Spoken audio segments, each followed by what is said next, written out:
Now, this question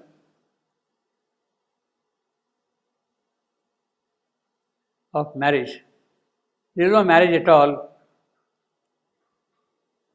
in the traditional sense of marriage in Shivandu's epic Savitri. He is not describing the ritualistic marriage at all. But he has already described the marriage in the book of love on the high glowing cupola of how she garlands him, how he receives her, embraces each other. He gathered all Savitri in his embrace.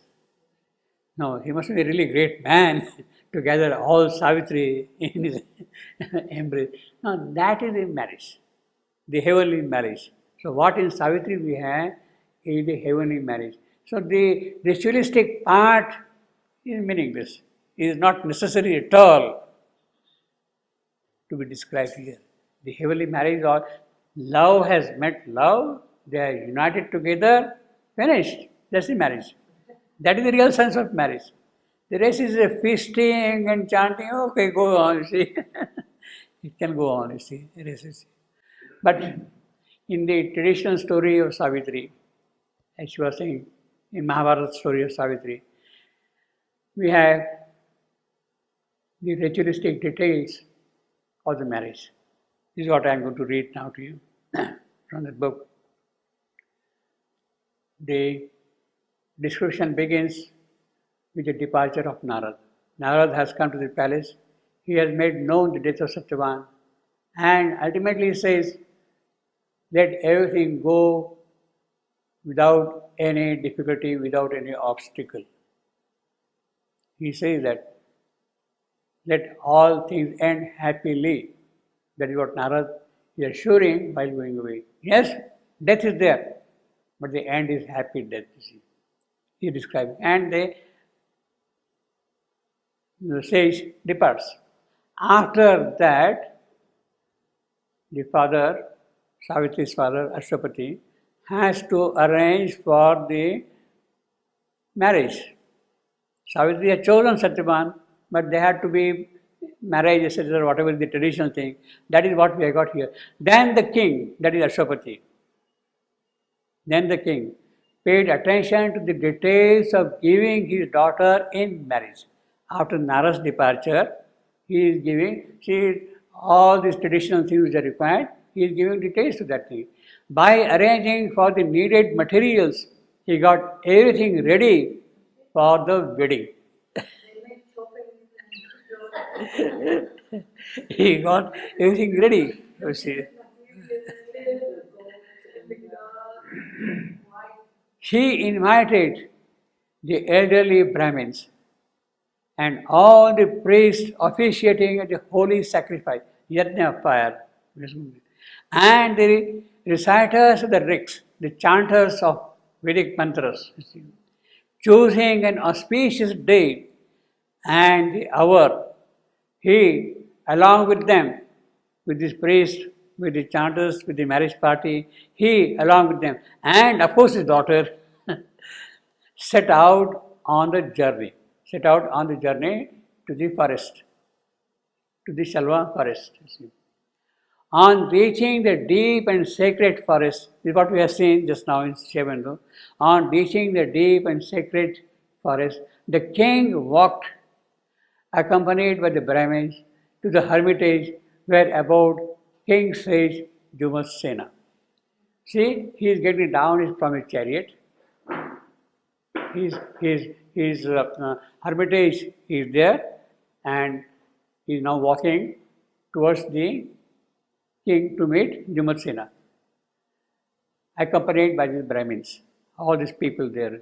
The marriage party is still there, but in advance the king is going to meet, Ashwapati is going to meet Jumatsena personally to make an offer of his daughters as his daughter-in-law.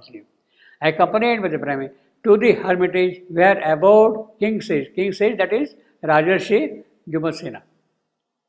There he saw, under a tall and stately charlotte tree, seated on an ascetic mat the illustrious king, but now blind. So, as Ashwapati is coming closer to the hermitage, he sees under the shala tree Dumasena. That is the thick ebony teakwood tree under which he is sitting there at the midday. There he saw under a tall, stately shala tree, seated on an ascetic mat, because he is engaged in tapasya, the illustrious king, but now blind. The king with due honor, that is Ashwapati, with due honor, offered respects to the king's sage, to Dumasena. Ashwapati offers respect to Dumasena and using proper and intense speech introduces himself to him. Who I am? He is going to introduce himself.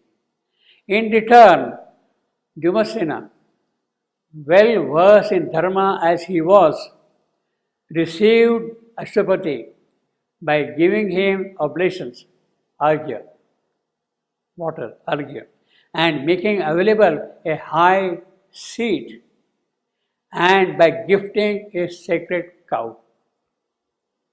He then inquired the good cause of his visit to him. So first he receives him by giving arghya, water, on seat, and then offers him a elevated seat and gives him a cow. So that is the way in which a guest is received by host, you see. Atithi, you see, he received.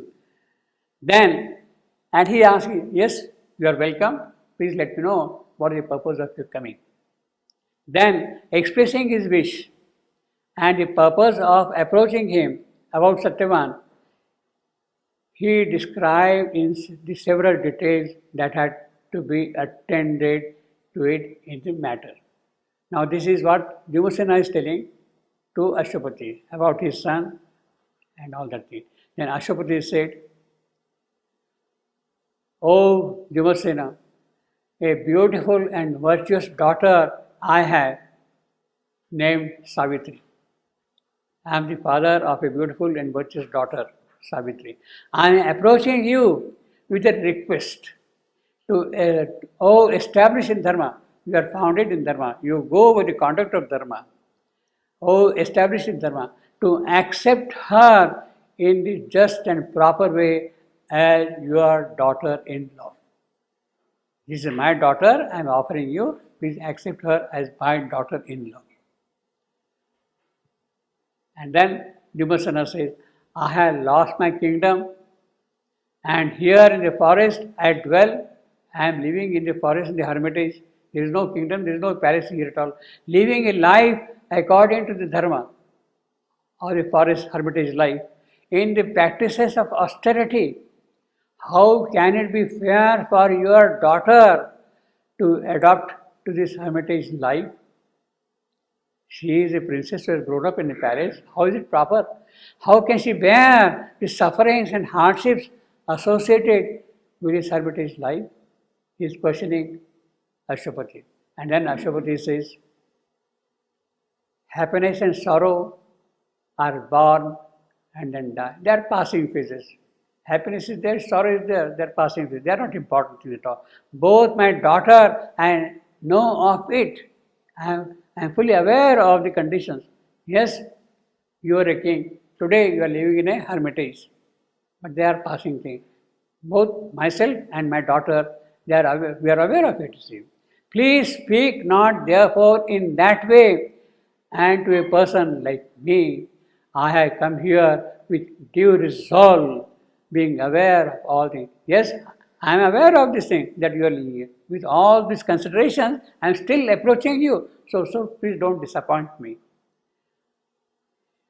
It is in the expectation and the feeling of good, agreeable friendship that I solicit you so, and in that disappoint me not. Unless you say yes, I cannot offer you. This will not happen. You have to say yes, otherwise I will be disappointed. Having approached you Thus, with love, send me not back by denying my request. In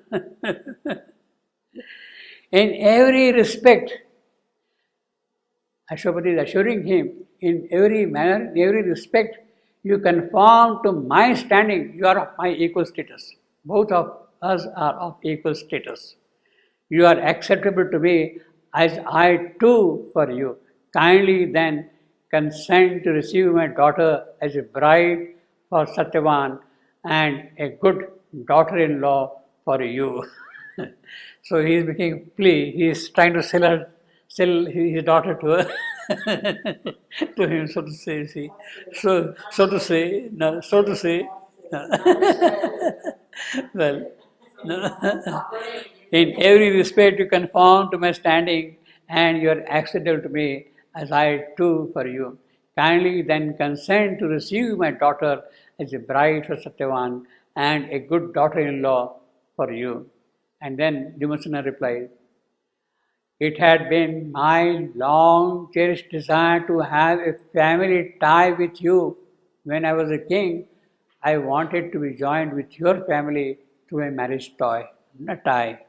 It had been my long cherished desire, and with the loss of the kingdom, I thought I had lost all hope for such a relationship. Because I am no more a king, so I thought that we cannot really be connected in blood to each other. But if this old wish of mine, which I always held close to me, is to be fulfilled by coming back this way, that you are approaching me, if my old wish is going to be fulfilled that way, then let it be so. I give my consent.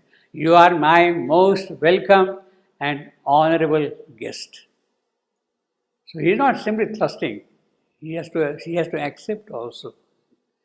And then Markandeya said, then inviting all the learned Brahmins to the dwellers of the ashram, all the priests, all the rishis, all the munis, all the people who are engaged in tapasya in the hermitages, they are all invited.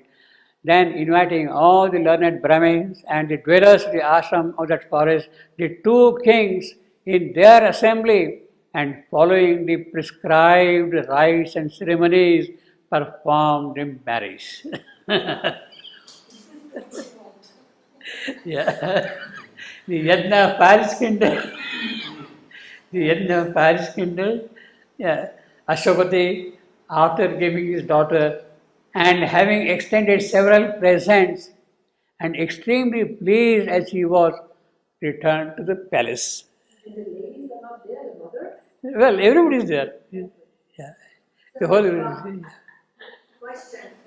Usually the custom, we say the coutume, Custom, yeah. the custom in Orient and Occident, we ask the hand of the lady. Yes. We don't offer the hand. Yes. How it's like this? Is it only in Savitri or in This is in India? This is in India.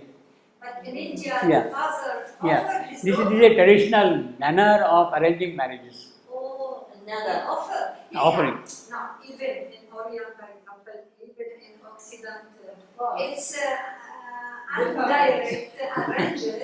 See, basically it is a very big, very big and very beautiful summer. Ask the man kneels down on the floor and No, not offers really. the rose. Yes, offers the rose and asks her, do you want to be my wife? It's like that, and then the wife, she says yes or no. It's arranged like this. Even in the old Europe, it was arranged. But the man got to ask the hand of the woman. And the lady has to like him. If she Yes. says, No, the liking is always here. No, the fact. No, the fact that the king, you see, after they had liked each other, the marriage ceremony is being performed. Savitri was given the choice to choose her own husband. They have chosen each other.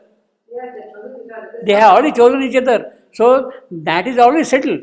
But now the traditional marriage, the tie has to be performed in a ritualistic manner. So Ashwapati then gives his daughter, and then after giving his daughter and having extended several presents, and extremely pleased as he was, returned to the palace. Satyavan was happy to have such a beautiful wife, obviously, endowed with noble and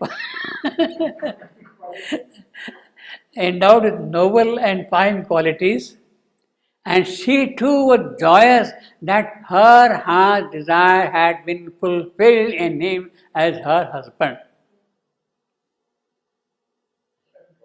After the departure of her father, she laid aside all the rich ornaments and robes and began wearing bark garments and red dyed clothes of the ascetics.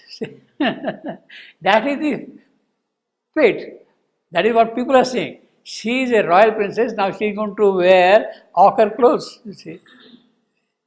With the service and with other similar qualities of courtesy and humility, of poise and great composure in the conduct, and by doing the very duties to each one's satisfaction, she kept all pleased and happy.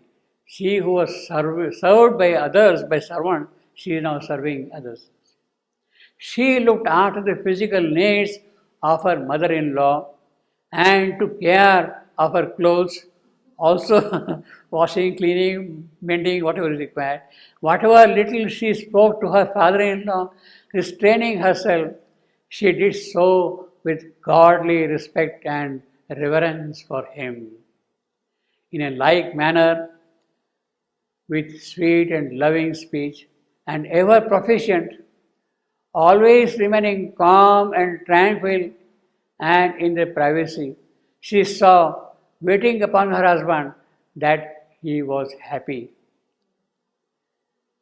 O Yudhishthira, thus in that ashram and engaged in tapasya, this way they lived. Satyavan, Savitri, Dharmati, they lived, and a lot of time went by, year. But then Savitri, with woe in her heart, she knows now, she is the only person knows, woe in her heart, was languishing ever, on getting up in the morning or while sleeping in the night, at every moment, what Narad had foretold, those words constantly remained in her mind. Obviously, she is not going to forget that. O Yudhishthira, with the rolling of several lunar days, the lunar calendar is the one which is used, you see. Basically, what we have got, the lunar month and solar calendar, solar year in India. Lunar month and solar year. With the rolling of several lunar days, as the time was passing, the fated hour when Satyavan was to die was also approaching soon. Was approaching. Savitri was counting down the day with each lost day, what Narad had foretold about the impending doom. Those words were fixed in her heart. The virtuous and noble lady Savitri, now much worried when she saw that only 4 days are left, undertook the 3-night vow of standing night and day at one single place. Satyavan's death is going to occur after 3 days.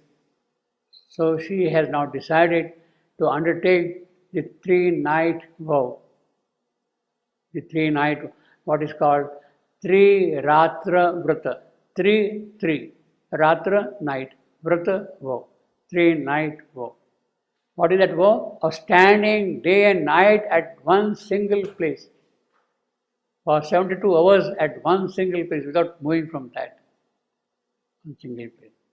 The king, that is Vyomsena, her father-in-law, when he heard of this difficult vow, was very much distressed. Now this 3-night vow is very symbolic. 3 nights, the night of the physical, the night of the vital, the night of the mental,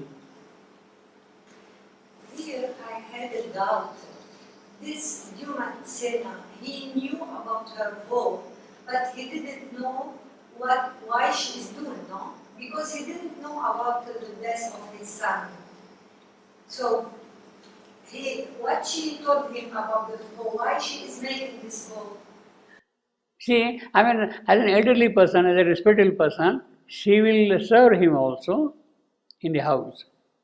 Yeah, but In the tradition, in the Indian tradition is like that. they make a vow like Yes, that? yeah, yeah, Without reason. yeah, I think she- yeah. Just for every elderly person, you go like that. You see. Actually, I tell you, last week, my young friends had come to my house. We had a long talk and all that thing. You know what they did? Young people this age, very modern people, one living in China, one living here and there and all that thing, they came and bowed down. Yeah, that is the tradition still, in some places, in some parts. No, but I'm speaking about 3 days of vow. Yeah, She- 3 days. He didn't know why she is doing it. She doesn't. She doesn't know. He doesn't know. She here, of course not. She is keeping that thing absolutely to herself. But she said, no, no, I want to do this 3-night vow. And the king, Dyumatsena, he didn't know why He's not going to question also. No, of course not. And he's not going, if at all, he's going to dissuade her. He says, oh princess, what you have taken upon yourself is very hard and severe. He is going to give him an advice. To remain standing throughout like this is extremely difficult to accomplish. He is dissuading her. because he didn't know what. Whatever be. But as an elderly person, he is giving her a sage advice, an elderly advice. Look, you are a young girl, you have not seen the harshness of life like that. It's very difficult vow, and if the vow does not succeed, then it can become rather bad also. See? But if he didn't know, He does not know. why he told her after, somewhat not after, he will tell her, but it's not up to me to tell you to not do it. And He is not going to question her why he is going to do, she is going to do. He is not going to question. See, that is his choice. The vrata, the tapasya is a part of the thing. He is not going to question that. See. Then Savitri assures him, Savitri says, be not disturbed about it. Please, I shall be able to carry the vow without blame. Only a firm resolve makes to go through successfully, and I have initiated it with that firm resolve. She is assuring him. Jivana, this here. Now, how can it be proper for me to tell you at all to break the vow. vows? The best a person in my position can wish for you is that you be able to take it to the full end. Yeah. It means he knows about it. He, as a What vow, he means about this answer. no, he doesn't know about what is going to happen. For what? He doesn't know. I have undertaken a vow. For what purpose I have taken? He doesn't know. But as far as a vow is concerned, let it become successful. You mean whatever the reason? No, I don't care about it. Yeah. Yeah. You had undertaken, I respect your decision, and I also wish that your decision is carried properly, fulfilled. Then, saying so, the great-minded Dyumasena retired, and Savitri, standing erect on a fixed spot, appeared to be as though she was a straight wooden post. You see. Oh, Yudhishthira, tomorrow the husband is to die. Now, this is the narrator who is telling to the one who is listening. Tomorrow the husband is to die. It was with this thought and filled with an intense grief, Savitri remained standing even as the last night the vow was about to be over. So she is completing the third night also. See? Next day, knowing that it had arrived, the fated day, when he is going to die, it had arrived. Well, with the sunrise, she completed the morning rituals and lit a bright fire and made to it sacrificial offerings. After completing the 3-night vow, she is lighting the yajna and making the offering to the yajna fire. Then she gave her respects and obeisance to all the elders and to the sages and to the in-laws. Folding her hands reverentially, she stood in front of them,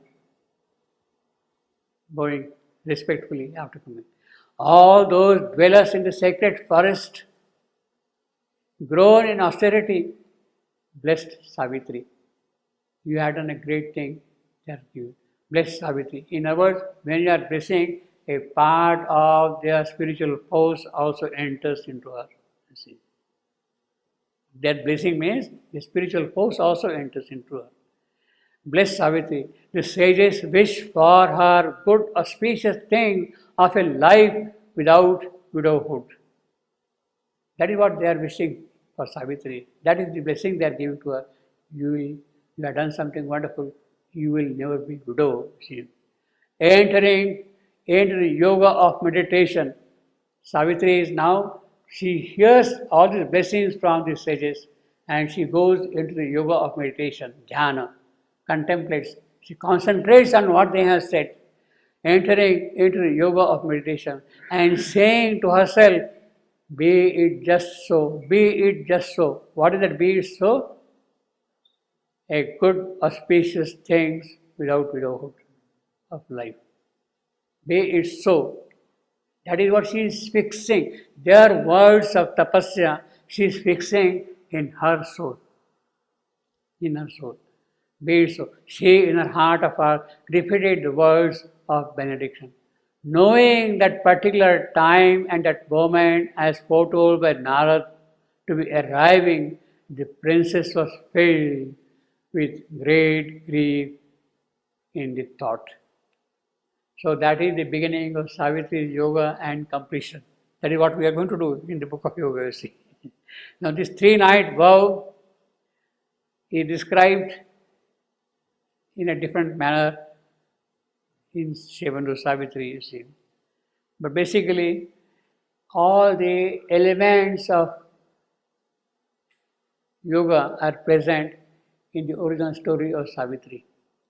He is not describing how she has performed all these things, how she has acquired the capacity to do the 3-night vow. He has not described. He simply says she is doing 3-night vow. In other words, she has already gone through the whole process of doing such a kind of vow.